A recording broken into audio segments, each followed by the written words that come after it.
नमस्कार। आप देख रहे हैं लाइव हिंदुस्तान चर्चा। मैं अजय शुक्ल इस चर्चा में आप सभी का इस्तकबाल करता हूं। आज का हमारा विषय है चर्चा का कि कांग्रेस ने अपनी एमएलएज की कमेटी बनाई कि वो भारतीय जनता पार्टी की खट्टर की सरकार को घेरेगी। उधर खट्टर ने, जो मुख्यमंत्री हैं हरियाणा के, उन्होंने कल मंत्रिमंडल की बैठक की और उसके बाद अपने विधायकों की बैठक की और कहा अब सभी मंत्री जनसंवाद करें। मुख्यमंत्री अपने जनसंवाद कर रहे हैं। आज भी वो संभवतः महेंद्रगढ़ जाएंगे, लेकिन इसके अलावा उन्होंने अब आगे अपने तमाम सारे जनसंवाद के कार्यक्रम ब्रेक करने का फैसला किया है। इस दौरान उनके मंत्री पूरे प्रदेश में जनसंवाद करें। कुछ जनसंवादों में जिस तरह की घटनाएं हुई, सारी चीजें हुई, हम सबके सामने है। जो स्थितियां है, कांग्रेस में भी सिर फुटबॉल चलती रहती है। उसके अलावा इंडियन नेशनल लोकदल लगातार पदयात्रा पर है। जेजेपी ने जो है मिशन दुष्यंत जो है शुरू कर दिया है। तो इस तरह की सारी स्थितियां, आम आदमी पार्टी भी अपनी जड़ें बनाने में लगी हुई है। तो इन सारी स्थितियों में क्या और कैसे होगा, इस पर चर्चा के लिए हमारे साथ एक पैनल है। आपका उससे तारुफ कराता हूं। हमारे साथ में भारतीय जनता पार्टी की तरफ से नरेंद्र मोदी टीम के सदस्य आनंद सांवरिया साहब है। हमारे साथ में केवल ढीकना साहब है, जो कांग्रेस पार्टी के मीडिया प्रभारी है। हमारे साथ में रजत पंजेटा साहब है, जो इंडियन नेशनल लोकदल में मीडिया को प्रमुख करते हैं। हमारे साथ में राकेश भराना है, जो आम आदमी पार्टी से है, जेजेपी से, और दूसरे लोग भी जुड़ेंगे। लेकिन मैं शुरुआत इस समय केवल ढींगरा से ही करूंगा। केवल साहब, जिस तरह की स्थितियां हैं, कल आपके यहाँ मीटिंग हुई, एक विधायकों की एक कमेटी बनाई गई। ये भी उसमें फैसला हुआ कि कुछ और समान विचारधारा की जो है पार्टियों के भी, जो विपक्षी दल हैं, उनके भी एमएलए इस पे साथ में लिए जा सकते हैं। तो इस तरह से जब आप ये पूरी प्लानिंग कर रहे हैं, तो क्या हरियाणा में विपक्षी एकता की प्लानिंग कर रहे हैं?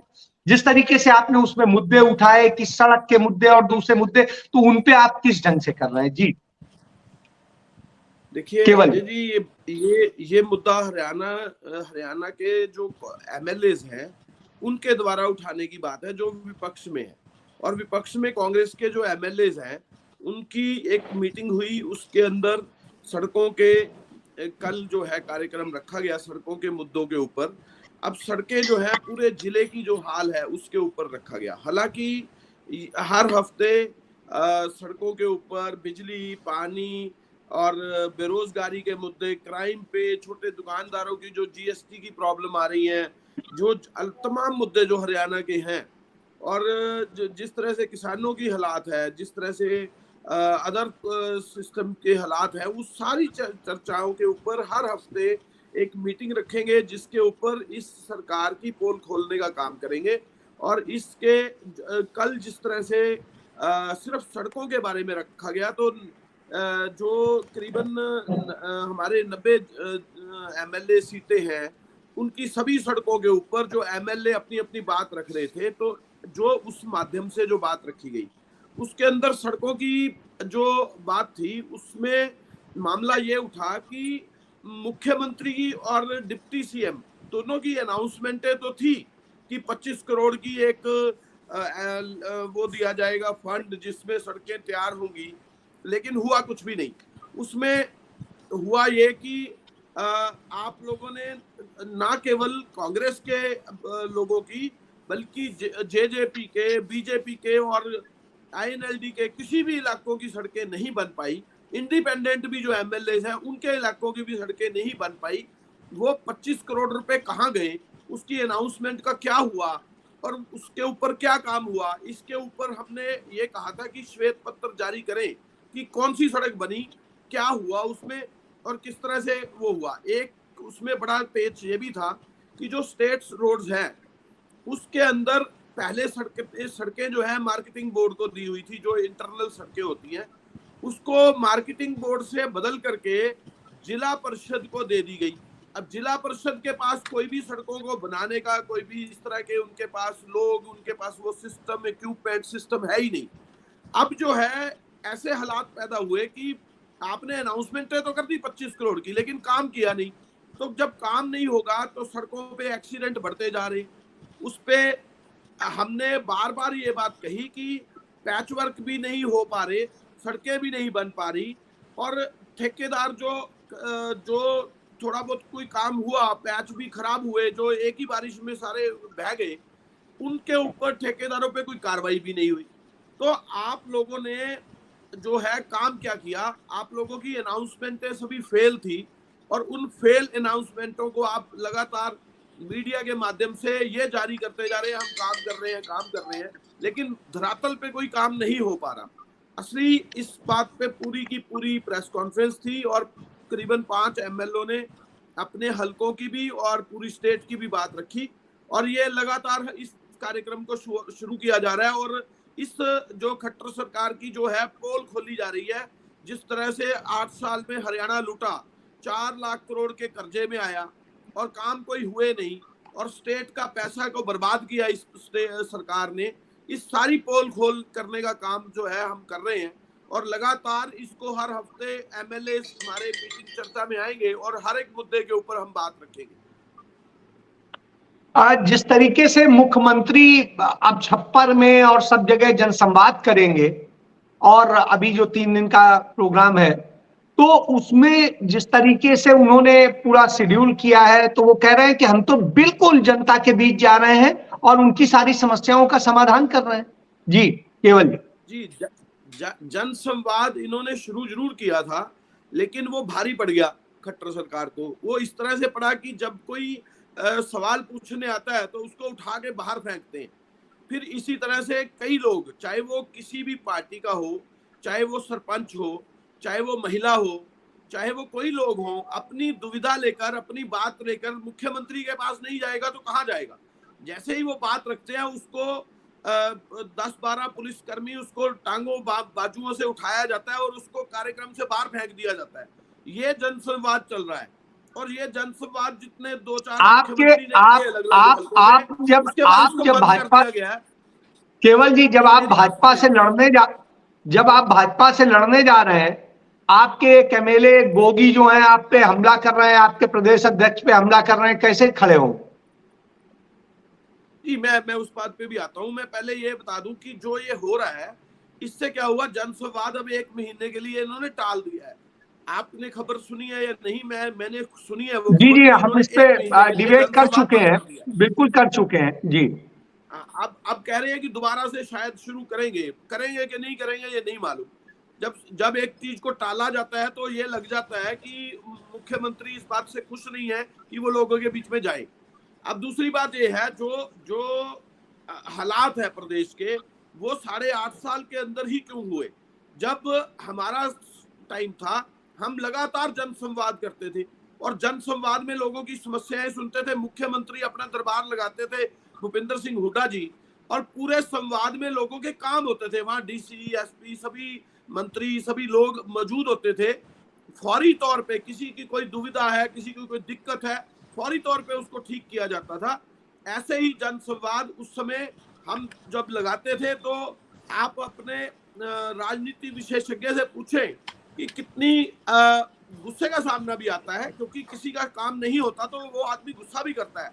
लेकिन हमारे जो मुख्यमंत्री थे भूपिंदर सिंह हुड्डा जी, वो बड़े प्यार से सबकी बात सुनकर उनका समाधान करते थे।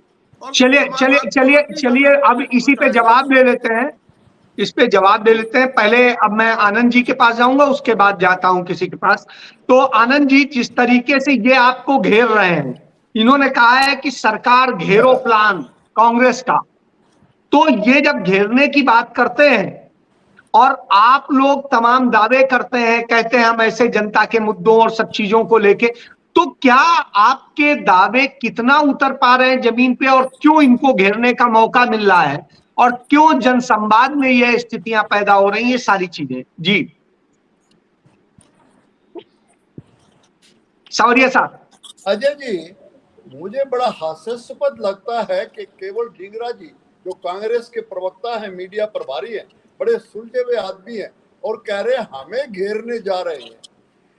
अजय जी, ये घेरना हमारा नहीं है। जो जो इलेक्शन नजदीक आ रहे हैं, जो बटी हुई कांग्रेस है वो टुकड़े टुकड़े हो रही है, और आगे टुकड़े टुकड़े होने जा रही था।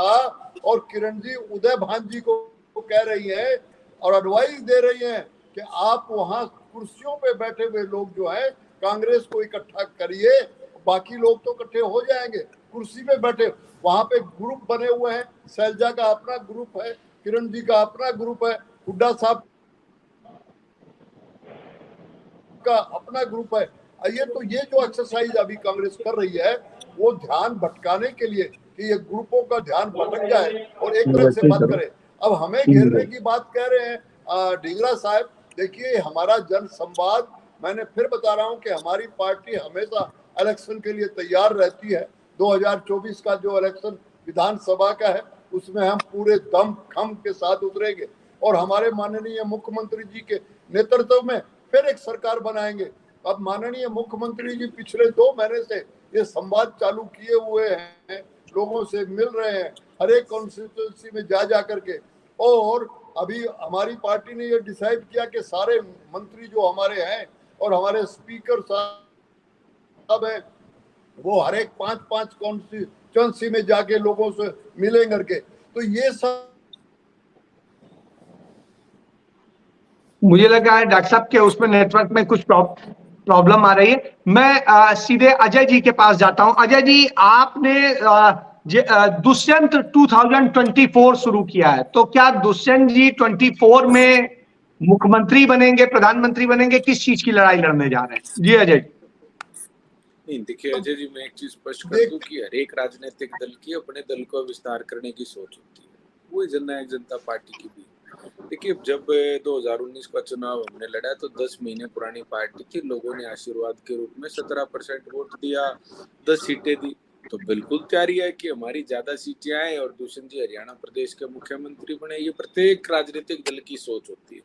यहाँ जितने भी मेरे साथी बैठे हैं, रजत पंजेटा जी की सोच होगी कि INLD की बहुमत की सरकार आए और इनके नेता मुख्यमंत्री बने। कांग्रेस की सोच होगी कि इनके भी सीट बहुमत आए। लेकिन देखिए मैं एक चीज कहना चाहता हूँ कि ये लोग आम आदमी पार्टी का भी नाम ले लीजिए सर। सर मैं तो उनको आप क्या मानते नहीं है क्या? उनको आप लड़ाई में नहीं मानते हैं क्या? नहीं, मैं तो अजय शुक्ल जी की भी बात कह दूंगा कि वो भी चाहेंगे कि उनका भी नहीं अजय शुक्ला पत्रकार अच्छे नहीं, यहाँ सभी जो साथी बैठे हैं, वरिष्ठ पत्रकार साथी भी बैठे हैं, तो इनकी एक सोच, देखिए सबकी सोच होती है। जिस दल में मैं हूँ मेरी सोच ये रहेगी कि मेरे दल की बहुमत की सरकार बने या मेरे दल को ज्यादा से ज्यादा सीटें आए, ज्यादा से ज्यादा लोग वोट दें, अपने आशीर्वाद दें, ये सबकी सोच होती है, इसमें कोई गलत भी नहीं है। और देखिए मैं तो इस फैसले का स्वागत करता हूँ। जो अगर कांग्रेस के नेताओं ने मिलकर के जो कम से कम इस बात पर तो इकट्ठे हुए कि उन्होंने सोचा कि भाई अगर कोई कमियां हैं सरकार के काम में, और मैं एक चीज मानता हूं कि कोई भी किसी भी काम में हमेशा बेहतरी की गुंजाइश रहती है।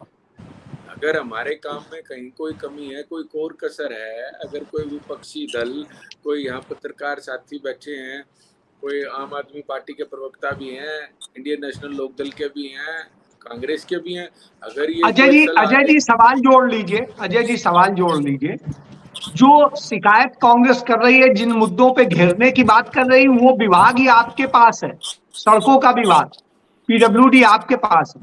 जी अजय जी, मैं तो उसी बात का जवाब बिल्कुल सकारात्मक सोच के साथ दे रहा हूँ। देखिए हम लोगों ने काम किया, हर विद्यार्थी पेपर में जब जाता है तो वो सारे प्रश्न अटेम्प्ट करके आता है, लेकिन हमेशा तो 100 में से 100 नंबर नहीं आते, कई बार आपके 90 भी आते हैं, 85 भी आते हैं, कहीं कहीं कमी भी रह जाती है। अगर हमारे डिपार्टमेंट में, हमारे महकमे में किसी प्रकार की कोई कमी है तो दुष्यंत जी तो एडमेंट बिल्कुल नहीं है, वो तो लोगों के बीच में बैठ करके राय मांगने वालों में से हैं।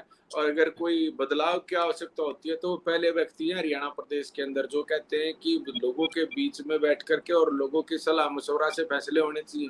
कोई बदलाव की आवश्यकता है 25-25 करोड़ रुपए की प्रत्येक विधायक से। अब मेरे साथी कांग्रेस के प्रवक्ता ने यह आरोप तो लगा दिया जी हमारे काम में देरी हो रही है कहीं। अरे आपके विधायकों ने लेटर ही नहीं दी, आपके विधायकों ने कामों की लिस्ट ही नहीं दी। जिन विधायकों ने आपके बीच है वो कांग्रेस के थे, चाहे वो निर्दलीय थे, चाहे किसी और दल के थे, उन्होंने अपने कामों की लिस्ट बना करके या अपने मांग पत्र दिए थे, उनके कईयों काम शुरू हो गए। अब मैं बादली विधानसभा क्षेत्र से आता हूँ, मेरे विधायक कांग्रेस के हैं, कुलदीप बत्सी, उन्होंने अपनी लिस्ट बनाने में और अपने देने में देरी करी, उसमें कुछ काम हमारे भी शामिल। मैं ऐसा नहीं कहूँगा, हम लोगों ने भी कहा कि विधानसभा के अंदर ये चीजें होनी चाहिए, तो वो जो उनकी तरफ से लिस्ट गई और हमारी तरफ से भी कुछ रिकमेंडेशन गई, तो उन्होंने उसमें देरी करने का काम किया। तो वो जो काम है वो होने में थोड़ा समय लगेगा। और उसके बाद भी हम लोग तो ये मानते हैं कि अगर कांग्रेस है, कांग्रेस के विधायक भी चुने हुए विधायक हैं, जो कांग्रेस के नेता प्रतिपक्ष हैं वो भी चुने हुए विधायकों ने उनको अपना नेता प्रतिपक्ष में बनाया है। उनका भी एक कद है, उनकी भी एक संवैधानिक पद पर वो बैठे हैं। अगर वो कोई मांग हमारे से रखते हैं, कोई नई चीज लेकर के आते हैं जिसमें सुधार की गुंजाइश है, तो हम लोग तो स्वागत करने वाले लोग हैं। अगर कहीं देखिए, अगर राजनीतिक तौर पे सिर्फ विरोध करने के लिए विरोध कर रहे हैं तो वे करें, इनकी सोच है। अगर उससे हरियाणा प्रदेश के लोगों का कहीं भला हो सकता होगा, लोगों के हितार्थ कोई काम हो सकता होगा, और जो सलाह इन्होंने दी है तो फौरन उस पर अमल करने का भी काम करेंगे और लोगों के हितार्थ काम करने का काम करेंगे। बड़ी अच्छी बात कही है अजय जी ने। इतनी सकारात्मक यदि राजनीति हो तो निश्चित रूप से प्रशंसनीय होती है, लेकिन मुझे लगता है कि कितनी प्रशंसनीय है या नहीं है इसको लेके मैं तो चलिए प्रशंसा कर दूंगा, लेकिन राकेश जी प्रशंसा करेंगे या नहीं करेंगे इसको देखना पड़ेगा। तो राकेश जी, आप क्या कहते हैं कि जिस तरह की स्थितियां हैं, जो चीजें आ रही हैं, जिस तरीके से मुख्यमंत्री ने अपनी संवाद यात्राओं को लेकर के अब उसका दायरा बढ़ाने का काम किया है कि अब उनके मंत्री जाएंगे, दूसरे जाएंगे, वो कुछ दिन के लिए, एक महीने के लिए उसे रोकने का कर रहे हैं, किन्हीं कारणों से होगा, कोई कारण होंगे। तो इन सब स्थितियों में, और कांग्रेस कह रही है हम मुद्दों को लेके घेरेंगे, तो ये सब है। तो ऐसी स्थिति में आप कहां खड़े? जी राकेश। देखिए, सबसे पहले तो बड़ी आश्चर्यजनक बात है कि कांग्रेस पार्टी आज 3.5 वर्ष बाद ये कहती है कि हम एक कमेटी बनाएंगे जिसमें 5 विधायक होंगे, वो सड़कों पर जाएंगे लोगों के बीच में और वो उनकी समस्याओं को सुनेंगे। मैं ये कहता हूँ कौन किसको घेरेगा, क्योंकि ये भारतीय जनता पार्टी हो या कांग्रेस हो, दोनों एक ही थाली के चट्टे बट्टे हैं। और ये मैं नहीं कह रहा, पूरा देश इस बात को कहता है। पिछले 3.5 वर्षों से कांग्रेस कहाँ चली गई थी, कहाँ सड़कों पे थी? क्योंकि वो उन कमेटियों में, अगर उन्हें कमेटियों में थे, सरकार एक कमेटी बनाती है, उन सब कमेटियों में सारे विधायक होते हैं। इनके विधायक उन कमेटियों में थे जो सरकार ने बना रखी थी। अगर इन्हें लग रहा था विकास नहीं हो पा रहा है तो ये तभी रिजाइन कर देते।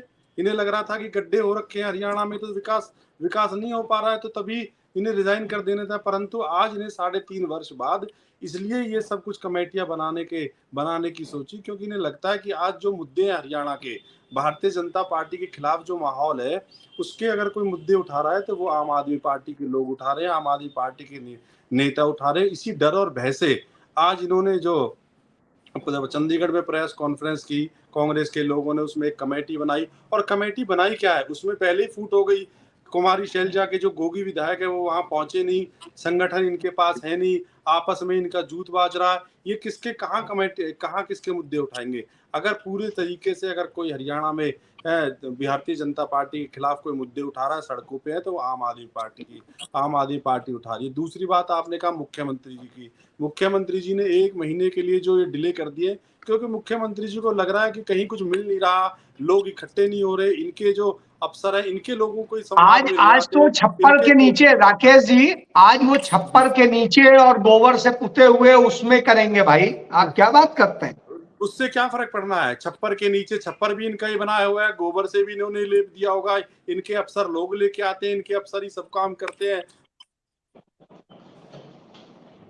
भी इन्होंने संवाद भी, पीछे भी तो ये सब लोग पिछले 3.5 वर्षों से कहाँ थे मुख्यमंत्री जी? क्यों नहीं छप्परों में गए, क्यों नहीं लोगों की समस्याएं सुनी?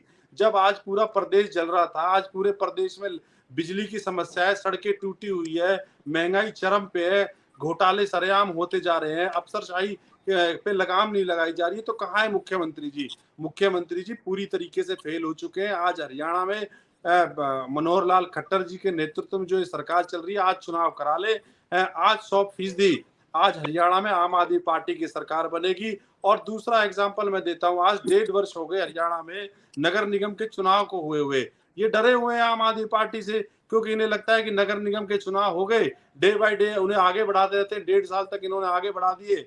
और आज मैं मुख्यमंत्री जी का एक बयान देख रहा था जो अखबारों में छपा है कि हम अक्टूबर अगस्त सितंबर में चुनाव करा देंगे। अरे अगस्त सितंबर में कहाँ चुनाव करा दोगे?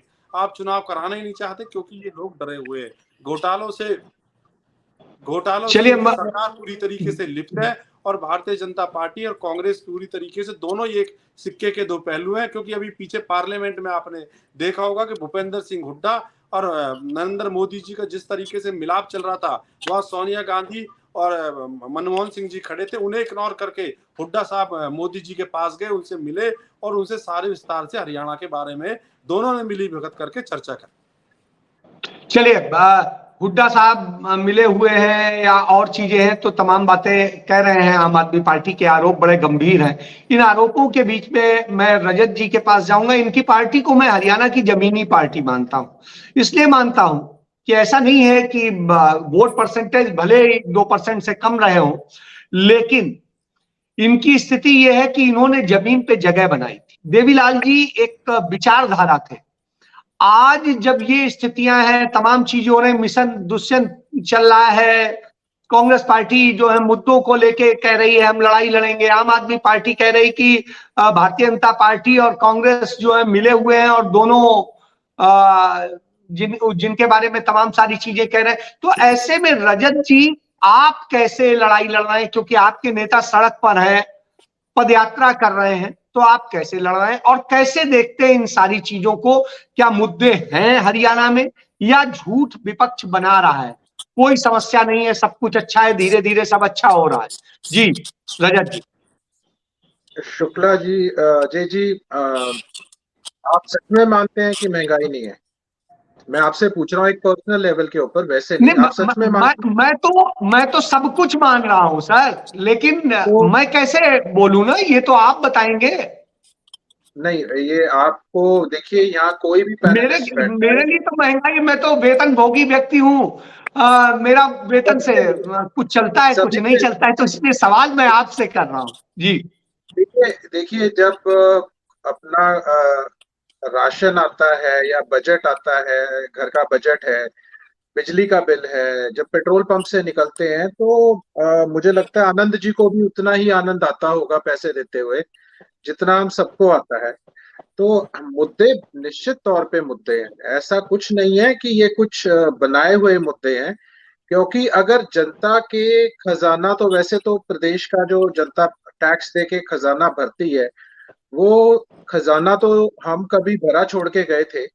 आज वो खजाना जनता जो है तकरीबन 4 लाख करोड़ का हरियाणा प्रदेश के ऊपर कर्ज है। ये तो सरकारी खजाना, ये आंकड़े झूठ तो बोलते नहीं, ये तो आपकी मेरी जेब से आज हर बच्चा जो है वो 1 लाख रुपए का, तकरीबन 1 लाख से ऊपर का जो है वो कर्जदार है। आप है कर्जदार, मैं हूँ, ढींगरा जी हैं, आनंद जी हैं, गुलिया जी हैं, सभी हमारे ऊपर वो सेक लगेगी। हम सबकी पॉकेट से ही जाएगा जितना भी कर्ज लिया जाएगा।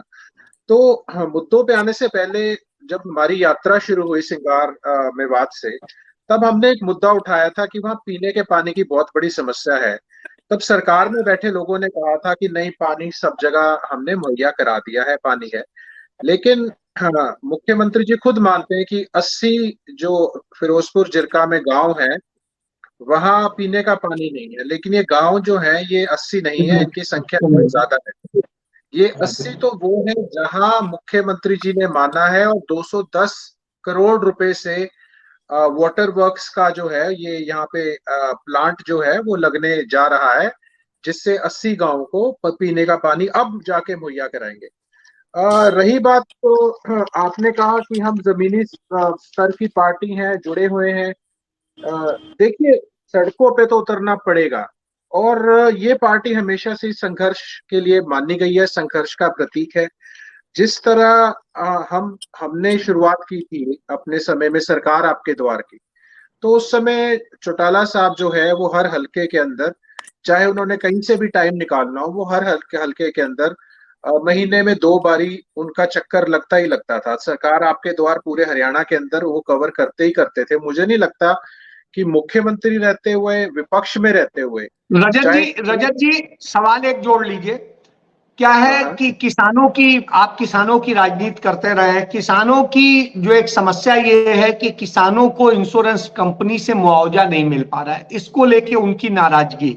और जब यह नाराजगी हो तो उस स्थिति में आप इसको किस ढंग से देखेंगे और कैसे मानेंगे कि क्या सरकार जो चीजें कह रही है, किसानों की दोगुनी आय की बात होती थी, सब होता था, वो कहां पे खड़ा है? जी चलो मैं यहीं से स्टार्ट जल्दी से करता हूं। बोले, फिर उसके बाद मैं एसपी सिंह जी के पास जाऊं।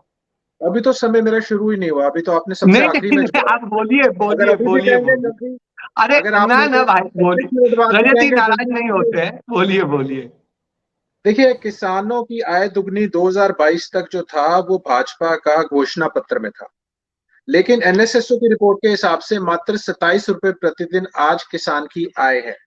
किसान की कमर इन्होंने कहां कहां तोड़ी है अगर मैं आपको बताना शुरू करूं तो किसानों की पहले तो इन्होंने पीएम आशा योजना, जो करोड़ों रुपए का इन्होंने सैकड़ों करोड़ों का बजट रखा था, 1500 करोड़ इन्होंने कम करने के बाद किया था, वो भी जो एमएसपी की प्राइस डिसाइड करेगी उसको उन्होंने बंद कर दिया।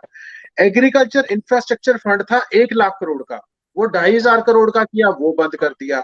प्राइस की जो सपोर्ट है एमएसपी की है पीएसएस एमआईएस, वो प्राइस सपोर्ट है, उसको इन्होंने खत्म कर दिया। फर्टिलाइजर की सब्सिडी 1.25 लाख करोड़ घटा दी, और NFSA national food security act के तहत जो एफसीआई का 2020-21 का 4,62,780 करोड़ का बजट था, आज उसे घटाकर 1,45,950 करोड़ कर दिया, जो कि खरीद करती है। ऊपर से किसान से इतना प्रेम है कि उसका डीजल 90 रुपए कर दिया, और अधिक प्रेम आया तो जीएसटी लगा दी, और उसके ऊपर कमर तोड़नी थी तो किसानों के ऊपर जो है कर्ज माफ नहीं कर रहे, ब्याज का मीटर चली जा रहा है। जो इनके लिए किसानों के लिए करना था उससे उलट किया है, उसकी लागत 3-4 गुना बढ़ा दी। अब हम क्या मांग कर रहे हैं, हमारी है कि C2+50 का फॉर्मूला लागू हो। स्वामीनाथन रिपोर्ट का C2 जो है उसकी इनपुट कॉस्ट में जो जो आज की डेट में, आज की डेट का तेल क्या है, आज की डेट के फर्टिलाइजर क्या है, आज की डेट के उपकरण क्या है, आज की डेट की लेबर क्या है, सारा कुछ जो है वो आज प्रेजेंट डेट से कैलकुलेट होके उसके ऊपर 50% उसको आप, उसको जो लागत आती है उसका लागत कैलकुलेट कीजिए, और तब उसके ऊपर कम से कम 50%, ताकि जो उसके साल की मेहनत है या 6 महीने की 4 महीने की जो फसल की है उसको वो मिल सके। उसके तो बाद इन इन्होंने मुद्दों को लेके आप लड़ाई लड़ रहे हैं? निश्चित तौर पे हम तो किसान का कोई भी मुद्दा हो, चाहे गन्ने का मुद्दा था, चाहे गन्ने के प्राइस बढ़ाने का था, चाहे और फसलों का है, चाहे एमएसपी मिलने का है, चाहे अभी सरसों पिटी है, जिस तरीके से आपको सब पता है सरसों के ऊपर क्या हालत हुई है, गेहूं का क्या आपने हालत देखी है, उठान की समस्या, बीच में बरसात की समस्या, सरसों गेहूं, उसके बाद बाजरे के लिए जो एमएसपी नहीं मिला, किसान को जद्दोजहद करनी पड़ी। मक्का लगाने पे 7,000 इंसेंटिव का था, वो नहीं दिया। इन्होंने कहा था कि अगर आप पराली को नहीं जलाओगे और हैप्पी सीडर से करोगे तो आपको अलग इंसेंटिव मिलेगा हर एक को पर एकड़, वो पैसे नहीं सरकार ने दिए। सरकार ने कभी भी जो घोषणाएं करी हैं वो केवल कागजों में है, ऐसी जैसे घर देने थे। तो सरकार ने जो घोषणाएं की है वो कागजों में है। मैं अब इसी पे कमेंट ले लेता हूं एसपी भाटिया साहब का, इसके बाद दोबारा आता हूं एक राउंड में, दोबारा आता हूं। अच्छा जी भाटिया साहब जल्दी से बताइए, जो जिस तरीके से कांग्रेस कह रही है कि हम लड़ाई लड़ेंगे, जमीनी लड़ाई लड़ेंगे, जिस तरीके से और बातें हैं, और इन सब के बाद में अभी तक क्या सो रही थी कांग्रेस? दूसरी चीज, यदि कांग्रेस लड़ रही थी तो आखिर इतनी समस्याएं थी, उसको कितना उसने जमीनी उतारा, और कितना आप देखते हैं कि मुख्यमंत्री ने जितनी ये जनसंवाद करी है उनसे कितना बेहतरीन मिला है, किस तरीके से जनता को गया है, और जिस तरीके से दुष्यंत जी ने शुरू किया है मिशन 2024, तो निश्चित रूप से सही कह रहे थे अजय जी की सभी नेताओं की और सभी की अपेक्षा होती है। तो ऐसी स्थिति को आप कैसे देखते हैं, और इंडियन नेशनल लोकदल जो किसानों जमीनी लोगों की लड़ाई लड़ रही तो उसमें कहां पर? जी भाटिया साहब। जी अजय भाई, ऐसा है कि ये अभी जो मैच होने जा रहा है ये एक तरह क्रिकेट का वनडे मैच है, और इस वनडे मैच के अंदर एक बैटिंग करेगा और एक बॉलिंग करेगा। जाहिर सी बात है जो विपक्ष है उसको बॉलिंग करनी है और जो सत्ता पक्ष है उसे बैटिंग करनी है। अब देखना ये है कौन किसको क्लीन बोर्ड करेगा, कौन आउट करेगा, कौन कैच आउट करेगा, या फिर वो फिर से एक बार सरकार लपकेंगे। पिछले 10 साल में भाजपा ने सरकार बनाई, अब कितने रन बनाए हैं इसका फैसला जो है वो वनडे मैच के अंदर ही होना है। अब इनका फाइनल मैच होने वाला है। देखिए, घेराव की बात की है, मुद्दा मेन रखा है कि मुद्दों के ऊपर घेराव, तो मुद्दों के ऊपर घेराव किया जा सकता है, लेकिन किसी की कमजोरियां गिना करके तो सत्ता पक्ष को तो कोई फायदा होने वाला नहीं है अजय भाई। बड़ी स्पष्ट सी बात कर रहा हूं। सत्ता पक्ष को अगर ये करना है तो उनको अपने किए हुए काम जनता के सामने लाने होंगे, अपना पक्ष रखना होगा। जब आते ही इन्होंने 18 करोड़ रुपए के लगभग 1000 करोड़ रुपए का कर्ज ले लिया था, ठीक है जी। अभी मैंने देखा रजत भाई जो है वो आंकड़ों, पहले भी इनकी कई बार मैंने सुनी डिबेट, तो आंकड़ों के ऊपर बारीक काफी ये कोशिश करते प्रयास रखने का। तो वो मैं आपको बता रहा हूं कि आप रिकॉर्ड की बात है, आप देख लें, जब सत्ता में आई भाजपा तो आते ही इन्होंने 17,500-18 हजार करोड़ रुपए का कर्जा लिया था, और आज उससे वो कर्जा कितना बढ़ चुका है। रही बात किसानों की, बात कही जाती है हर डिबेट के अंदर, हर मुद्दे के अंदर, हर क्षेत्र के अंदर, सबसे ज्यादा अगर कोई पिसा है, कोई मरा है, तो वो किसान है। अगर आज हमारी खेती नहीं रहेगी तो चाहे वो पक्ष हो, विपक्ष हो, सी पक्ष हो, बी पक्ष हो, डी पक्ष हो, कोई भी कुछ नहीं कर सकता।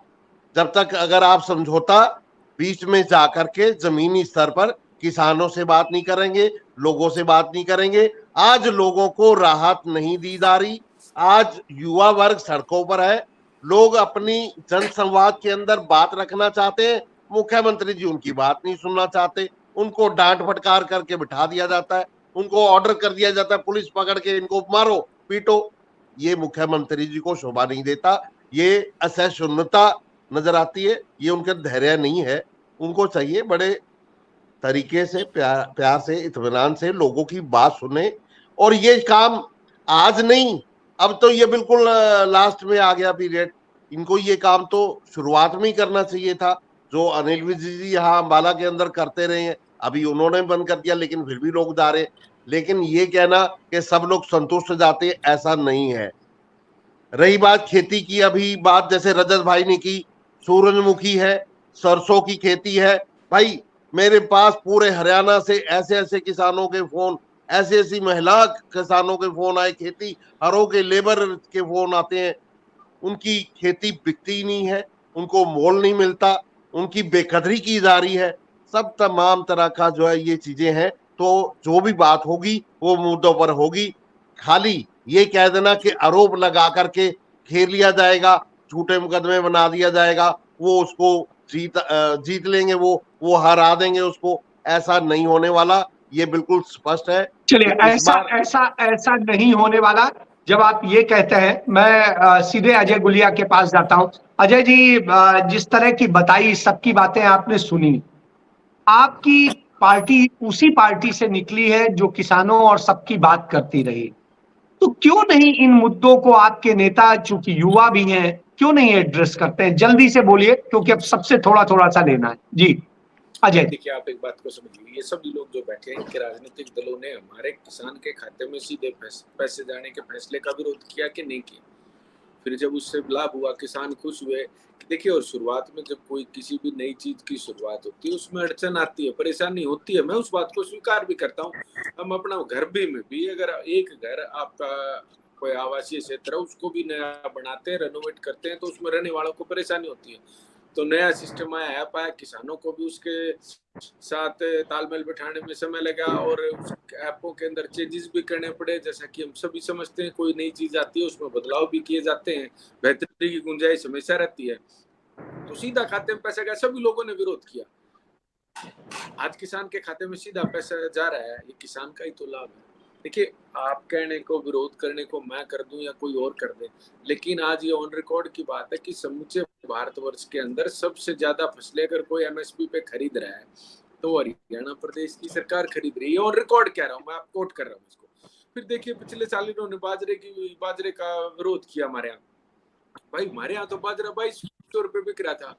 राजस्थान में तो कांग्रेस की सरकार थी, बिल्कुल 7 लगती सीमाएं, भाई वहां 1100 बिक रहा था। क्या गए मल्लिकार्जुन खड़गे, क्या गए राहुल गांधी? खैर, राहुल गांधी जी को शायद पता नहीं होगा बाजरा क्या होता है।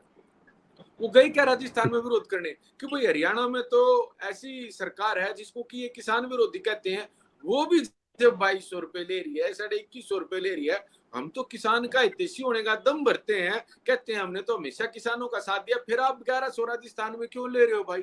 गए क्या मल्लिकार्जुन खड़गे जी गए क्या, राहुल गांधी जी गए क्या, क्या अभय सिंह चौटाला गए राजस्थान में? कि भाई हम जिस सरकार का विरोध हरियाणा प्रदेश में करते हैं उसको किसान विरोधी बताते हैं, वो तो 2200 रुपए में ले रही है भाई बाजरा, तुम यहाँ 1100 में ले रहे हो, तो क्या गए क्या? ये तो कांग्रेस के लोग अपना स्टैंड क्लियर कर दें, शायद इंडियन नेशनल लोकदल तो ये चलिए कांग्रेस के लोग इस पे बोलेंगे, मैं उनसे पक्ष लेता हूं। उसके पहले मैं राकेश जी के पास जाऊंगा। राकेश जी, जिस तरह की बताई अजय जी ने कि किसानों के लिए बहुत कुछ कर रही है यहाँ की सरकार, सबसे अच्छा एमएसपी दे रही, सब कुछ दे रही, फिर आप लोग क्यों शोर मचाते हैं? जी देखिए, मैं सबसे पहले इनसे क्वेश्चन करना चाहता हूँ कि महंगाई चरम पे है। अगर आज 2013 की अगर हम बात करें तो जब भारतीय जनता पार्टी के लोग एक गाना गाया करते थे कि महंगाई डायन खाई जाएगी, और इन्होंने बहुत शोर मचाया कि देश में बहुत महंगाई है, बहुत महंगाई है। आटा 210 रुपए किलो मिलता था और आज 440 रुपए किलो है, 10 किलो। सुन लीजिए अजय जी, उन्होंने भी आपकी बात सुन ली, 66 रुपए किलो हो गया। तो ये महंगाई चरम पे चलेगी। किसानों के साथ जितने अत्याचार हरियाणा में हुए हैं, किसानों को सरेआम लाठियों से मारा गया, किसान सड़कों पे रहे, किसान आंदोलन हरियाणा में हुआ, सबसे बड़ा हुआ, हरियाणा के किसान 2-2, 3-3 महीने सड़कों पे रहे। इससे लगता है कि ये जो यहाँ बहुत अच्छी बातें कर रहे हैं कि किसानों के साथ हमने एमएसपी पे खरीदे, विधानसभा में कहा मुख्यमंत्री ने कि हम 1 हफ्ते में सारे खरीद लेंगे, आज पोर्टल पे खरीदेंगे, पोर्टल पे खरीदने गए, पोर्टल बंद हो गई, सारे किसानों ने सब मंडियों में सड़ता रहा गेहूं, कहाँ खरीदा जा रहा, कहाँ किसानों के साथ अच्छा व्यवहार किया जाता। मुझे लगता है कि हरियाणा के किसान जो वो परेशान है, और हरियाणा में जिस तरीके से जो हालात है, चाहे वो किसान की बात हो, चाहे वो बेरोजगारी की बात हो, चाहे युवाओं की दर दर ठोकरें खाने की बात हो। इन्होंने कहा था बेरोजगारी भत्ता हम युवाओं को देंगे। आज हरियाणा में अगर हम बात करें तो 22% बेरोजगारी भत्ता युवाओं को मिल रहा, बाकी युवाओं को बेरोजगारी भत्ता ही नहीं मिल पा रहा है। तो आज चाहे किसान हो चाहे, चलिए कुछ को मिल रहा है ना, शुरुआत तो हो गई। चलिए रजत जी के पास जाता हूं जल्दी से। रजत जी जल्दी से आप अपना कमेंट करें, जो कि 10 सेकंड जी बोलिए बोलिए। चाहता हूं मेरे भाई से, समूचे विश्व के स्तर पे महंगाई है, क्या इनकी सरकारें पंजाब में और दिल्ली में, रजत जी 1 सेकंड उनकी सुन ले, फिर आते हैं। क्या महंगाई कम है दिल्ली और पंजाब में? मैं इस बात को भी स्वीकार कर रहा हूँ। चलिए तो निश्चित रूप से कुछ कम कर दी, कोई स्थिति नहीं, हर राज्य अपनी अपनी बात कहता है। अजय जी बात तो रखने का हक है ना। रजत जी जल्दी से। नहीं, पहले से ही आप जल्दी से ना कीजिए, थोड़ा फिर फ्लो नहीं बनता। आप मैं कम ही समय नहीं मैं आपके पास आया हूँ, आप बोलिए। पहले तो देखिए, पिछली बार जब सरकार थी भाजपा की, तब भाजपा ने बहुत जन संवाद किया था, मगर सभी मंत्री हार गए थे भाजपा के। आपको थोड़ा वो ध्यान होगा, बड़े बड़े नाम थे वो, धनखड़ जी जैसे, तो सभी प्रदेश अध्यक्ष भी हार गए इनके। तो पहले तो आपको ये देखना पड़ेगा। दूसरा, ये 25 करोड़ किसी अकाउंट में नहीं जाते, ये तो सिर्फ उनको बताना पड़ता है कि ये 25 करोड़ पर ये सड़क खराब है, वो सरकार के पास ही पैसा होता है, सिर्फ एमएलए जो है वो अपनी सड़क बताता है सिर्फ। ठीक है, तो देखिए, जब अब मुख्यमंत्री जी जा रहे हैं 200-300 किलोमीटर दूर सभी वर्गों से मिलने के लिए, जब ये वर्ग सारे के सारे मुख्यमंत्री जी से मिलने आते हैं पंचकुला, सिर्फ 4 किलोमीटर दूर नहीं आया जाता सीएम हाउस से, पंचकुला रोक देते हैं और दे दनादन डंडे बरसाते हैं उनके ऊपर। चाहे किसान है, चाहे कर्मचारी है, चाहे सरपंच है, चाहे स्टूडेंट हो, वो बेचारे एमबीबीएस वाले थे, उनकी पिटाई करनाल में कर दी। तो देखिए, जब जनता आपके पास खुद आ रही है, वहां तो आप 2-4 किलोमीटर नहीं निकल सकते सीएम हाउस से, अपने ओएसडी को भेज देते हो आप, पूरे पंचकुला को आप ऐसा कर देते हो, वहां जाम ही जाम लगा रहता है, बंद कर, वो तो चौक ही ऐसा बन गया वो प्रदर्शन स्थल। अगर एक प्रदर्शन स्थल सच में है, कभी आप जाएं, अपना रिपोर्टर भेजें, तो सारे कर्मचारी रोडवेज से लेके, वेटनरी से लेके, एजुकेशन वाले सारे धरने पे बैठे हैं, तकरीबन 1-1 साल से रोडवेज वाले भी हैं उसमें। तो वहां देखना पड़ेगा आपको। अभी आप कह रहे थे कि इतने नंबर, इन्होंने जजपा के प्रवक्ता बोल रहे थे भी सभी सारे क्वेश्चन अटेम्प्ट करते हैं इतने नंबर। अब तो नेगेटिव मार्किंग हो रही है, आप जितने मर्जी अटेम्प्ट कर लो, अब तो जनता जो है आपके सारे चीजें देख के नेगेटिव मार्किंग कर रही है। अब इन्होंने एक बात कही बाजरे को लेकर मैक्सिमम सबसे ज्यादा रेट बाजरे की एमएसपी 2350, मैक्सिमम 1950 खरीदा, वो भी हैफेड ने। भावांतर भरपाई के बावजूद 400 रुपए कम खरीदा, भावांतर भरपाई देने के बाद 700-800 रुपए कम में बाजरा पिटा है। यही तो दिक्कत है। ये क्या करते हैं, ये एमएसपी तक भी नहीं पता इनको कितनी। अगर 2200 बोल रहे थे, इससे अच्छा 2400 बोल देते, 50 बढ़ा के बोल देते। लेकिन बाजरा सच में हालत बाजरा की यही कमी है ना। यही सरसों की पिटी है। बीच में तो एक तो बीच में नहीं बोले अभी क्या हाल हुई सरसों के अंदर। मैं आपको सिर्फ रेवाड़ी कोसली और गाँव का बता रहा हूँ। अरे अजय जी बोल लेने दीजिए उन्हें। एक ट्रैक्टर के ऊपर किसान 50-50 क्विंटल लेके आया, लेकिन कहा कि 20 क्विंटल से ज्यादा नहीं खरीदेंगे। एक ट्रैक्टर के ऊपर एक टोकन मिलेगा। टोकन व्यापारियों को मिले, किसानों को टोकन ही नहीं मिले, और सिर्फ 2-2 दिन के लिए आता हूं आपके पास। गेट पास के बावजूद आपका बिकता नहीं है, कैप लगा देते हैं। अब एक बात बताओ, जो किसान ट्राली में 50 क्विंटल, 200 क्विंटल, 60 क्विंटल, जिस भी तरीके से एक्सटेंडेड वो ट्रॉलियां होती हैं ऊपर तक, उनमें ज्यादा आ जाता है। लेकिन नॉर्मल अगर 50 भी लेके आया है, अब कहते हैं हम 20 से ऊपर खरीदेंगे नहीं। अब 5-5 किलोमीटर, 2-2 किलोमीटर लंबी लाइन है। चरखी दादरी के अंदर तो कम से कम 1.5 किलोमीटर की थी, रेवाड़ी में 2.5 किलोमीटर। मतलब रजत जी मुद्दे खड़े हैं। इसका मतलब है कि मुद्दे खड़े हैं, उनको लेकर के जनता के बीच जाने की जरूरत है। नहीं, अगर आप कैमरा में किसी भी पत्रकार से जो फील्ड में घूमता है, वो इतना हर वर्ग दुखी और परेशान हो गया, चाहे सिलेंडर महंगा कर दिया हो, चाहे बिजली के मीटर तेज दौड़ रहे हो। अगर आप जाएंगे कहीं पे भी, किसी में भी, जैसे हम तो पैदल घूम रहे हैं, हम जो पैदल घूमता है वो तो गांव से गांव नहीं, वो बीच में भी उसको सारा सड़क से लेके, पानी से लेके, किसान जो दिक्कत है, वो सब दिक्कत जो है वो सड़क पे उतरना पड़ता है। ये नहीं कि आप गांव में जाएंगे, लोग आपके पास सड़क पे उतरना पड़ता है। केवल जी आपके पास आऊंगा। आपके ऊपर बड़े सारे आरोप लगाए। आपके ऊपर आरोप जो है आम आदमी पार्टी भी लगा रही है, वो भी लगा रहे हैं, और आपकी कहा जा रहा है आपकी पार्टी संभल ही नहीं रही, सब कुछ है, सारी चीजें। तो साहब फिर आप लोग कर क्या रहे हैं? जी केवल जी, इन्होंने कहा कि 3.5 साल पहले जब सरकार बनी थी, तो हम पहले दिन ही इनके ऊपर आरोप लगाना शुरू कर देते कि सड़कों में खड्डे हैं, वो नहीं हो रहा। अब सरकार बनी है तो उनको टाइम तो देना पड़ेगा ना। दुष्यंत जी अगर डिप्टी सीएम बने हैं और उनके पास रोड महकमा गया है, तो उनको काम करने का मौका नहीं देंगे कि पहले दिन ही उनकी खिलाफत करनी शुरू कर देंगे। ये आम आदमी पार्टी वाले भी पता नहीं कहाँ से आते हैं, क्या बात करने लग जाते हैं। इनको यही नहीं समझ में आता कि बात क्या करनी चाहिए और किस पे कटाक्ष कैसे करना चाहिए। 3.5 साल हुए हैं अभी सरकार को। हमने देखा कि सड़कों में खड्डे और खड्डे में सड़क वो ये बनी है, तभी तो बात उठाएंगे कि पहले दिन ही बात उठा देंगे। अब सुनिए, इनको थोड़ा सा ना होमवर्क नहीं करके आते, ये ऐसे ही आ जाते हैं। इनको पता ही नहीं है कि आप पार्टी क्या होती है, सिस्टम क्या होता है। ये पार्टी नहीं है बेसिकली, ये एक गुट है। ये गुट जो है बीजेपी से निकला हुआ गुट है, और वो गुट जो है, वो कहते हैं आपकी पार्टी में बहुत सारे गुट हैं। सरयाम पार्लियामेंट में कौन मिल रहा था? नरेंद्र मोदी जी से सरयाम पार्लियामेंट में कौन मिल रहा था? पूरा देश देख रहा था। अरे राकेश जी उनको बोल लेने दीजिए भाई। 3.5 वर्षों राकेश जी बोल लेने दीजिए। देखिए ये सभ्यता नहीं है। राकेश जी बोलने दीजिए, मैं सबको मौका देता हूँ। जी अजय भाई, देखिए क्या होता है कि जो देश के अंदर हर नेता एक दूसरे से अगर कोई औपचारिकता मिलता है तब भी इनको तकलीफ होती है। क्या भगवंत मान अमित शाह से नहीं मिलके आए? क्या केजरीवाल मोदी से नहीं मिले? कमाल करते हैं। ये छीटाकशी करना क्या मतलब होता है इस बात का? आम आदमी पार्टी ये, अरे क्या गुट के आदमी है ये सिर्फ ओनली। इनको यही नहीं पता कि चर्चा कैसे की जाती है, बात की क्या की जाती है, ताकि ये उल्टे सीधा बोलना शुरू कर देते हैं। इनको मुद्दों के ऊपर बात करनी चाहिए। इनको सड़कों का मुद्दा नहीं मालूम होता क्या है, कहाँ पे सड़क खराब है इनको ये नहीं मालूम। इनको ये नहीं मालूम कि हरियाणा के मुद्दे क्या है। ये सिर्फ छीटाकशी करने के लिए टीवी पर आते हैं।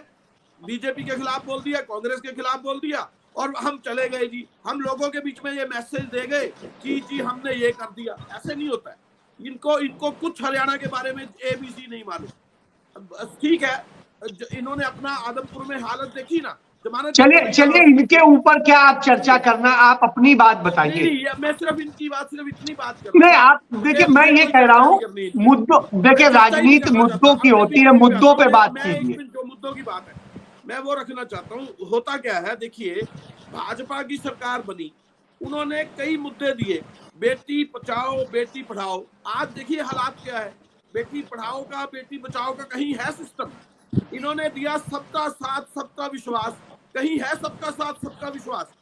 जब हम ये कह रहे हैं कि 25 करोड़ रुपया एक सड़कों के ऊपर इन्होंने क्या दिया, हर एमएलए को दिया जाएगा, फिर दिया कहाँ? तो सबका साथ सबका विश्वास कहाँ हुआ?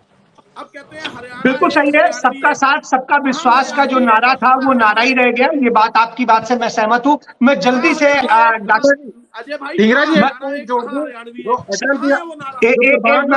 समय सीमा, डॉक्टर आनंद सवरिया साहब, आपने सारे सवाल सुन लिए। आप केंद्र में भी सत्ता में है, राज्य में भी सत्ता में है, तमाम राज्यों में भी सत्ता में है, तो सवाल वही है कि प्रधानमंत्री सड़क योजना जो है अभी तक जो काम हो जाना चाहिए था उसका भी केवल 40% हुआ है। सिर्फ नेशनल हाईवेज अच्छी है, स्टेट हाईवेज जो है जो गांव की सड़कें हैं। रजत जी कर लेता हूं। तो आनंद जी, जिस तरह से है स्थितियां, तो आप बताएं जी। अजय जी, मैंने पूरे 40 मिनट तक मेरे सारे विरोधियों को मैं इसी कह रहा हूं, आप बोले मुझे एक बोले दे दीजिए ताकि मैं इनको जवाब दे पाऊं। बोलिए सर, बोलिए।